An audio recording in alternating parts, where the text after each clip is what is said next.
Their height was perhaps less than a meter. Their heads were large, and their eyes were yellow and shining. My brother shot. The bullet oozed the creature's chest. The children were crying from fear. My mother screamed, "They are sent by the devil!"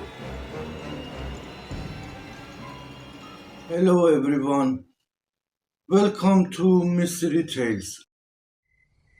That night, the Kentucky sky held no stars, yet we were not alone.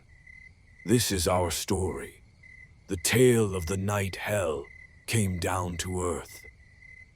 It was the 21st of August, 1955. The air was hot and heavy, just as Kentucky summers always are. My family and I were sitting on the front porch, simply enjoying the silence. On our farm, in the whole town of Kelly, nothing ever happened. Everything was calm and ordinary, until I saw that thing. At first, I thought it was a meteor, a shining silvery light moving across the sky.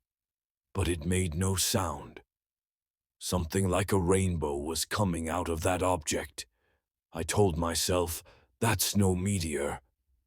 It drew closer to the ground and disappeared right behind our house, into the pit beyond the hill. My entire being screamed that something was terribly wrong. I went to alert the others.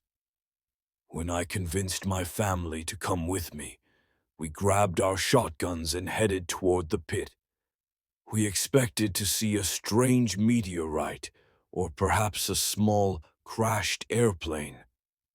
Instead, something small, with large ears and clawed hands, emerged from the darkness. Their height was perhaps less than a meter. Their heads were large, and their eyes were yellow and shining. My brother shot. The bullet oozed the creature's chest. A strange metallic ping sound echoed, and the creature was thrown backward. But after a few seconds, it stood up again and ran towards us with those long claws. This was the moment I understood we were dealing with something beyond reason and logic. We ran back toward the house and slammed the door shut, but they followed us. Their numbers had grown. They walked on the roof, banged on the windows, and tried to open the door. Every time we fired, they only retreated for a few moments, returning with greater boldness. The children were crying from fear. My sister was praying. My mother screamed, "They are sent by the devil!" Terror poured from every wall and door. One of them reached its hand through an upstairs window and grabbed my sister's hair. We were trapped in that hell for 4 hours. 4 hours of shooting and screaming. 4 hours we will never forget. The sound of the kitchen window shattering echoed like an explosion in the dead of night. I let out a loud scream and ran toward the door without looking back. My family was behind me, panting, terrified. The only thing we knew was that we had to get out of that house. We opened the door and ran towards the car in the absolute darkness of the field. We could hear the sound of dry laughter and high-pitched shrieks from all around us. They danced in the shadows, chasing us with their bent legs until the very last moment. When we reached the police station, we could barely speak from terror. The officers looked with surprise at our ashen faces and widened eyes. When we stammered out the story, they just nodded and smiled, as if they had heard a tasteless joke. "My dear," one said, "this is Alabama, not Hollywood." But they returned to the farm with us. They shone their flashlights around. Their breathing stopped in amazement.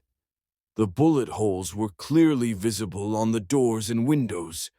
On the ground, there were small, strange footprints that belonged to no known animal. The air held a strange, pungent, metallic smell that resembled blood. One of the officers said, his voice trembling, This is impossible." That night, we fled our house, but we did not flee the nightmare. That night, the terror did not leave us. It merely joined the shadows and never left that place.